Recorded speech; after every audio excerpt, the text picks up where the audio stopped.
yi man maa ngi tudd Pape Mamadou Dia di membre ci mouvement pour la reconnaissance républicaine nekk aussi membre ci commission organisation ñu ngi génn ci tabaski bi barki démb ñu ngi ñaanal ñëpp yàlla dimbale ñu fekkee ko at yu bari yàlla mën na ko yàlla def yàlla aussi tuur xéwal ci biir département bu Guinguinéo mais aussi tuur ko ci biir Sénégal yëpp kattanal kilifa yi nekk fii yëpp ba liggéey bi ñu sumb yëpp yàlla eggale ko ak jàmm. boo gisee nag ñu dajale tey journalistes yi dajale aussi mbooloo mi nekk ci biir département Guinguinéo yëpp pour fësal li nga xamante ne bii mooy liggéeyu M2R muy mouvement pour la reconnaissance républicaine. mouvement boobu bi mu juddoo ak léegi yàggut mais mu ngi def ay liggéey yu am solo ci biir département bi liggéey yooyu nag bokk na ci changer doxalinu politique bi nga xamante ne bii am nañ habitude di ko gis fii ci biir département bi. mouvement M2R dafa ñëw pour dajale nit ñi mais aussi fédérer ñëpp ñi nga xamante ni bii ñu ngi autour de l'essentiel pour mun a fësal liggéeyu président de la république ci biir département bi mais aussi ci biir Sénégal yëpp. mouvement bi nag mu ngi dajale ay militants authentiques ñi nga xamante ni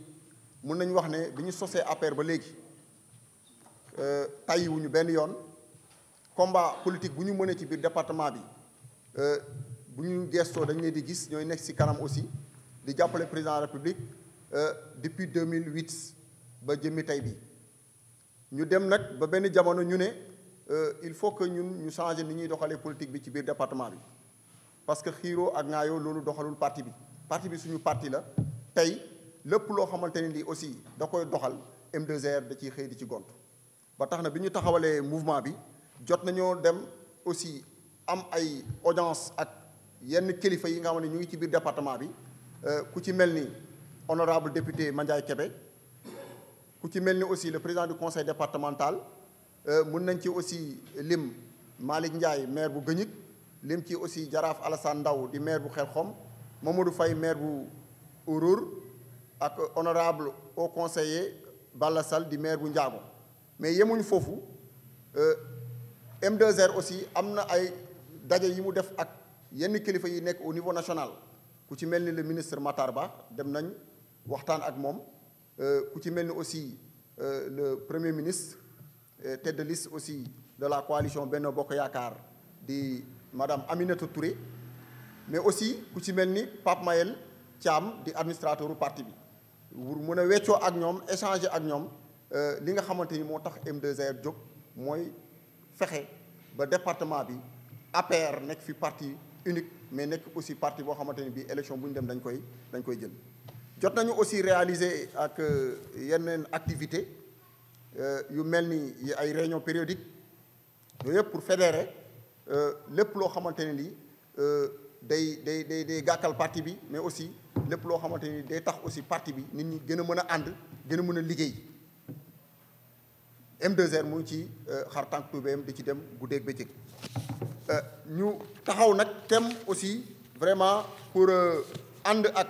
ki nga xamante ne kii moom la président de la république tànn pour département Guinguinéo ñu jàpp ne tey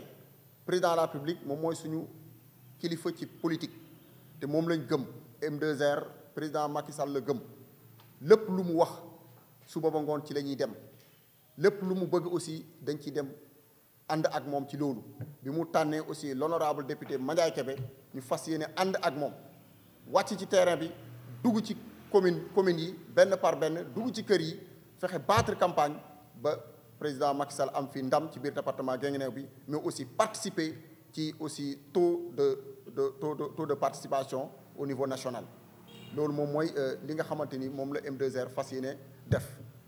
mais aussi fësal liggéey bi nga xamante ni président de la République def na ko fi. département Guinguinéo desul si ginnaaw ci projet yi nga xam ne président de la République mu ngi koy naal ci réew mi yëpp mën naa cee lim li ci mel ni xëyu ndaw ñi mën nañ fi citer tey lu ëpp junni ci ay ndaw yoo xam ne ñu ngi leen di jël ñuy liggéey ci FERA muy fonds d'entité autonome lu ëpp junni ci ay ndaw ñu ngi xëy di ci daan seen doole di am loo xam ne dañ ko yóbbu seen kër te loolu c'est grâce au président de la République Macky Sall mais aussi les domaines agricoles communautaires muy PRODAC di def aussi liggéey bu am solo di employer jeunes yi ñoom itamit ñu ciy daan seen doole mais aussi fàttewuñu projet bi nga xamante ni moom mooy xëyu ndaw yi mais aussi ci liggéeyu président de la République dañ ko ciy sant parce que tabax na fi ay yoon ci biir département bi piste yu bari ay kilomètres ak i kilomètres mënuñ ko sax lim ay kilomètres yi kilomètres piste tabax na ko fi pas récemment rek aussi ndimbal bi nga xamante ni bi mu ngi koy jagleel la couche vulnérable mooy ñi nga xamante ni tey seen loxo jotul ginnaaw président de la République jagleel leen kenn ku nekk fukki junni ak juróom-benn mu dugalal la ko nga mun koo jëfandikoo sa njaboot mun cee jàppale sa njaboot mais aussi tabax na fi aussi benn centre bu ñuy wax Sénégal service boobu tamit ubbi ay buntam pour mën a tette xale yi mën a tette jeunes yi pour mun leen jàppale pour ñu mën a am ay xëy mais aussi liggéey bi nga xamante ni bi président def na ko ci wàllu yokku salaire yi ci secteur santé mais aussi ci secteur éducation loolu aussi dañ ko ciy jaajëfal parce que mën nañu wax ne depuis 1960 ak léegi yokkute bi am ci secteur yooyu noonu musuñ ko gis donc c'est grâce au président de la République kon dañ ko ciy sant parce que ñun ay jàngalekat lañ xam nañ li ñu doon am démb xam nañ li ñuy am tey kon sant yàlla bu baax a baax mais aussi ci biir département Guinguinéo tey ku fi ñëw da nga xam ne commune Guinguinéo xar kanam baa ngi changé ñu ngi tabax ay tali lu ëpp 2 kilomètres de route ñu ngi koy tabax ci biir commune bu Guinguinéo mais aussi fàttewuñu aussi yoon bi nga xam ne dañ ko war a goudron mu jógee Kahone dem Guinguinéo mais aussi jógee Guinguinéo dem Mbos dem ba Ñibi ak yeneeni kilomètres yoo xamante ni goudron lay doon mu mun a lëkkale dëkk yi nekk ci biir département bi yëpp loolu aussi dañ ciy sant président de la république ñu ne nag ñun taxaw nañ tey fépp foo xamante ne fii war nañ fa mën a taxaw pour jàppale président de la république ba élection yi ñu jëm nii le 31 juillet ñu gagné ko ci ndam bu leer nañ ci ndam bu am solo M2R dina ci taxaw danañ battre campagne accompagner l'honorable député Mandiaye Kébé à la victoire au 31 juillet 2022 maa ngi leen di jaajëfal bu baax a baax merci.